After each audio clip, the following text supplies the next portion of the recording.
Hi everyone, welcome back to my channel.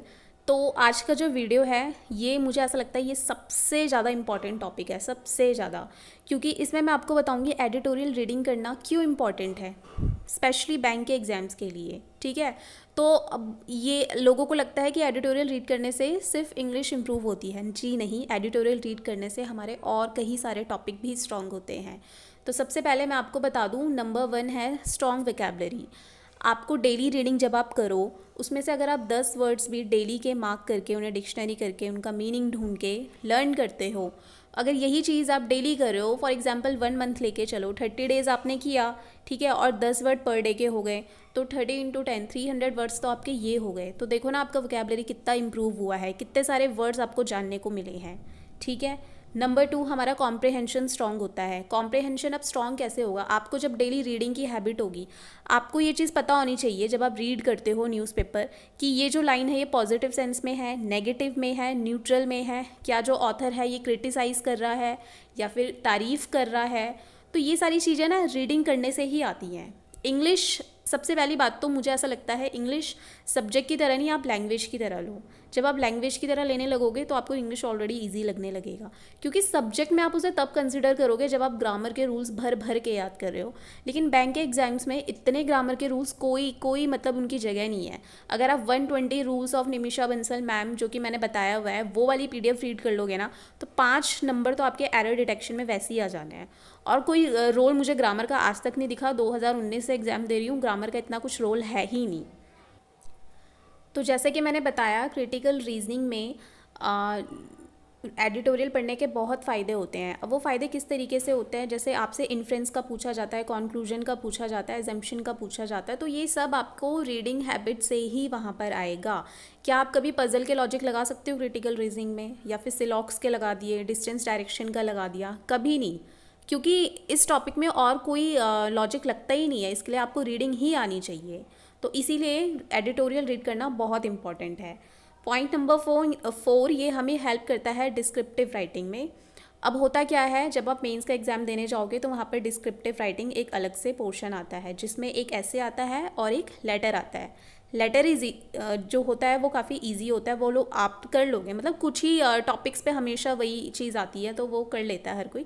लेकिन ऐसे में मोस्ट ऑफ द टाइम जो स्टूडेंट्स होते हैं वो फंस जाते हैं, क्योंकि कभी कभार कुछ नया टॉपिक होता है, कभी कभार फाइनेंशियल बेस्ड कोई टॉपिक पूछ लिया या फिर कुछ भी नेचर से रिलेटेड पूछ लिया, तो उसमें जो आपकी जो लैंग्वेज पे जो कमांड है वो अच्छी होनी चाहिए। अगर मैं इन शॉर्ट कहूँ तो रीडिंग जो हमारा जो पोर्शन है वो स्ट्रांग होना चाहिए। तो अगेन ये चीज़ आपको एडिटोरियल रीड करने से ही फ़ायदा देगी। पॉइंट नंबर 5, ये आपको GD में हेल्प करेगी। पहले होता था, पहले मतलब 2020 से पहले SBI में, नॉट IBPS में नहीं होता था, SBI में GD भी होता था। अब GD में भी कोई भी रैंडम सा टॉपिक वो लोग दे देते थे और उसमें फिर जो स्टूडेंट्स होते थे उनको बोलना होता था। तो आप कब बोलोगे? क्लर्क का एग्ज़ाम तो आप निकाल लोगे, क्योंकि वहाँ पर ना इंटरव्यू होता है और ना GD वगैरह ये सब कुछ नहीं होता। लेकिन PO अगर आप लोग टारगेट कर रहे हो तो PO में आपको डिस्क्रिप्टिव और GD दोनों चीज़ें वहाँ पर फेस करनी पड़ेंगी। अभी इस साल SBI में होता है, ये नहीं होता है, I don't know, but in future होगा ये चीज़। ठीक है, क्योंकि GD जैसे कि पहले पार्ट रह चुका था, तो वो लोग उस चीज़ को आगे ज़रूर उस चीज़ को कंटिन्यू करेंगे।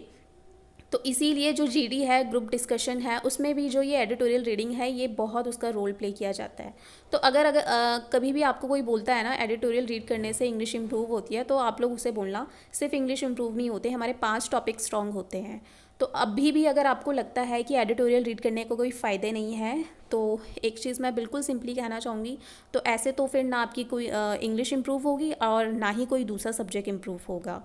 अब बहुत सारों को ये है कि एडिटोरियल कहाँ से पढ़े, तो द हिंदू के एडिटोरियल पढ़ लो, क्योंकि वहाँ पर एग्ज़ाम में जो लैंग्वेज पूछी जाती है ना, वो द हिंदू के जो लैंग्वेज होती है उसी लेवल का पूछा जाता है। तो अगर आप द हिंदू का रीड करो तो ज़्यादा फ़ायदा है। और अगर कोई हिंदी मीडियम से है या फिर किसी भी दूसरे स्टेट का कोई दूसरा बोर्ड, तो आप लोग पहले ईजी से स्टार्ट करो, टाइम्स ऑफ इंडिया से पढ़ना स्टार्ट कर दो। लेकिन कर दो, कोई लाइन आपको समझ नहीं आती ना, उसका हर एक एक वर्ड ढूंढो और उस लाइन को समझने की कोशिश करो। जैसे हिंदी को आप लोग अच्छे से समझने लगते हो ना बचपन से ही, हम लोगों को आती भी नहीं, लेकिन फिर भी हम दूसरों को सुन सुन के हमें वो चीज़ें समझ आने लगती हैं बचपन से ही। तो इंग्लिश भी वही चीज़ है, जब आप रीड करने लगोगे ना सारी चीज़ें, तो आपको कुछ टफ नहीं लगने वाला। और जैसे मैंने खुद कहा, क्योंकि पहले मुझे भी बहुत प्रॉब्लम फेस होती थी, अभी थोड़ी कम होती है। हालांकि मार्क्स में आप लोगों को मॉक्स में आप लोगों को दिख रहा होगा मेरे मार्क्स ज़्यादा अच्छे नहीं आ रहे। वो इसलिए अच्छे नहीं आ रहे क्योंकि वो लेवल बहुत ही हाई है। इतने वर्ड्स किसी को नहीं आते, इतने टफ राइट, और इतना कोई पढ़ता भी नहीं है। और एक और चीज़ इंक्लूड करूँगी, वोकैबलरी के लिए रूट वर्ड्स जो होते हैं उनको भी ज़रूर पढ़ना आप लोग, वो बहुत हेल्पफुल होते हैं। कुछ रूट वर्ड्स ऐसे होते हैं वो मतलब काफ़ी सारे वर्ड्स में अप्लाई हो जाते हैं, तो ये चीज़ भी आप लोग ध्यान रखना। और हमेशा एक चीज़ मैं कहूँगी, हार्ड वर्क से ज़्यादा आप लोग स्मार्ट वर्क पे फोकस करें, क्योंकि स्मार्टली पढ़ना ज़्यादा फ़ायदेमंद रहता है। और अगर फिर अभी भी कोई डाउट्स हो एडिटोरियल रीडिंग से रिलेटेड तो मुझे कमेंट सेक्शन में बताना ज़रूर। एंड आई होप जो भी आप लोगों के डाउट्स थे एडिटोरियल से रिलेटेड वो मैंने दूर कर दिए। 5 ऐसे टॉपिक है जिनमें एडिटोरियल जो रीड करना होता है वो काफ़ी हेल्पफुल होता है, और आप लोग आज से ही स्टार्ट कर दो अगर कोई एडिटोरियल रीड नहीं करता। अब होता क्या है, मेरा पता है क्या, अगर मेरा बैंक में सिलेक्शन हो गया, पीओ में हो गया, क्लर्क में हो गया, किसी में भी हो गया, लेकिन मैं फिर भी एडिटोरियल रीड करना कभी नहीं छोड़ूंगी, क्योंकि ना मुझे एडिटोरियल रीड करने की एक लत सी लग गई है, हैबिट हो गई है वो मेरी, और वो छूटेगी नहीं कभी। और मुझे एडिटोरियल रीड करना बहुत अच्छा लगता है। मतलब मुझे हमेशा ये रहता है कि मतलब नया टॉपिक कुछ जानने को मिल रहा है डेली। वैसे तो हम लोग करंट अफेयर्स पढ़ते ही हैं, लेकिन डीप में और कोई चीज़ जानना, उससे हमारी इंग्लिश इंप्रूव हो रही है, नए नए वर्ड सीखने को मिल रहे हैं, तो इससे अच्छी बात और क्या हो सकती है। तो बस आज की वीडियो में इतना ही था। कोई नया अगर कोई इस वीडियो को देख रहा हो तो लाइक ज़रूर करना, और चैनल को सब्सक्राइब ज़रूर करना। इनफैक्ट सारे लोग वीडियो को लाइक ज़रूर करना।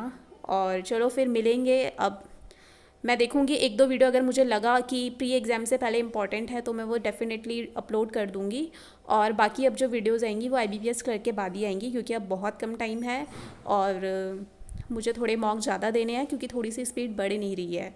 तो चलो फिर bye bye, take care, and मिलते हैं बहुत जल्द नेक्स्ट वीडियो में।